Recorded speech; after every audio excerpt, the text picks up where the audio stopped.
Howdy folks, it's Dr. Z again for another question of the day for VEDA 2015. This is one more StoryCorps question, no more linking. By now you should know.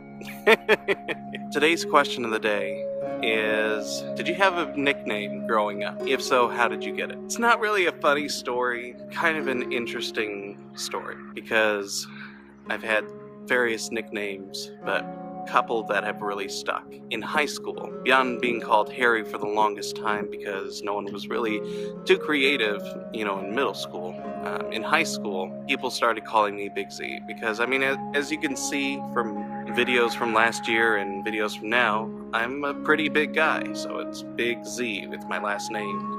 That kind of stuck, especially with high school friends, because I'm Big Z. Moving on from there into college, it kind of restarted itself. I was Harry for the longest time, and then Big Z really didn't quite stick because, people are a little more PC in college as opposed to people in high school. Dr. Z, though, kind of flew around left and right, especially after I got into the education concentration at the school, which is the pathway you take to learn about how to teach and the theories of teaching and the theories of learning. The name kind of popped up again, Dr. Z. When you graduate from pharmacy, you get your doctorate in pharmacy, and so you really do become a doctor. A lot of pharmacists, especially newer generation pharmacists, sometimes take that up and I prefer to be called Dr. Zollers, or I prefer to be called Dr.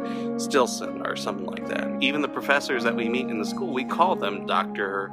So-and-so because they have their doctorate. There's a lot of different perspectives on that, especially for people who are graduating now. On one hand, you don't feel like you have your doctorate, and you do, and you have that knowledge base of a doctor, not a medical doctor, but a doctor in the sense that you are the penultimate knowledge for all that is pharmacy. Certainly you can expand that further with residencies, and you can show that off with certifications. You, in essence, have learned all that you can learn about pharmacy and pharmacy school, and that's why the doctorate is conferred. But to me, I never really, not that I didn't feel like it applied to me. It doesn't relate to people, especially when the entire focus of that education is to be able to make things patient-friendly. You're the first-line access to a lot of patients. To be calling yourself doctor is somewhat of a limiting factor, at least by the patients that I talk with.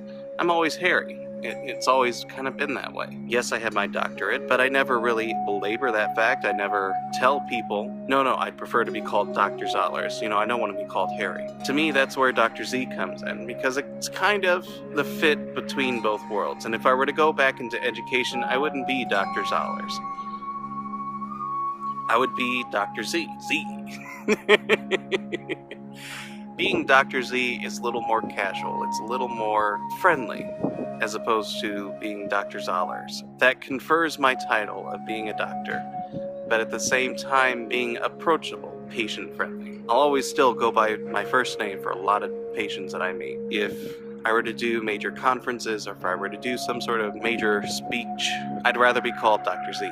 And that's why I go by that in many of my videos, because I'll show off my degree, sure, but I still want to be able to be accessible. So, this is Dr. Z. Thank you for tuning in. Hope you like my videos, and also share them, subscribe to my channel, let me know how you think. Put some comments down there. I enjoy reading them, and I enjoy interacting with people. Not that I really did that much last year, but I hope to do that more this year. If your first time watching this video in particular, thank you for somehow stumbling upon me.